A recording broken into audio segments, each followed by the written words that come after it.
ہے۔ میرے بزرگوں دوستوں، ایک آخری بات عرض کرنا چاہتا ہوں کہ یہ موضوع مکمل کبھی نہیں ہوتا ہے۔ یہ ایسا موضوع ہے، ایسا وسیع تر موضوع ہے کہ جس کو مکمل کرنا میرے بس کی بات نہیں ہے۔ بہت ساری باتیں جن کو چھوڑ کے آخری بات کہہ رہا ہوں۔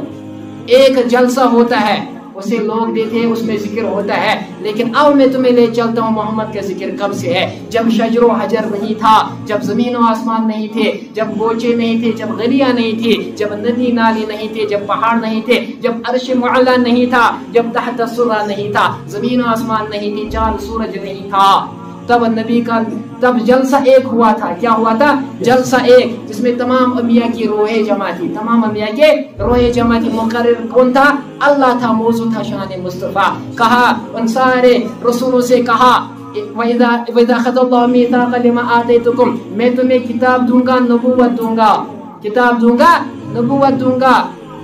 مطلب کیا ہے؟ جب تمہیں کتاب دوں گا، نبوت دوں گا، اس کے بعد تمہارے اوپر ایک نبی بھیجوں گا، ثم جاءکم رسولا، جو تمہارے بعد آئے گا، ثم جاءکم رسولا، وہ تمہاری گواہی دے گا، وہ تمہاری تصدیق دے گا، تم اس پہ ایمان لاتے ہو یا نہیں لاتے ہو۔ تمام انبیاء نے کہا اللہ تعالیٰ سے ہم اس رسول کو اپنا نبی مانتے ہیں، ہم اس نبی پہ ایمان لاتے ہیں، ہم اس کی گواہی دیتے ہیں کہ وہ آخری نبی ہے۔ اس لیے جب شجر و حجر نہیں تھا، زمین و آسمان نہیں تھا، نبی کا ذکر تب سے تھا۔ اسی کو قرآن نے کہا وَرَفَعْنَا لَكَ ذِكْرَكَ وآخر دعوانا ان الحمد للہ رب العالمین۔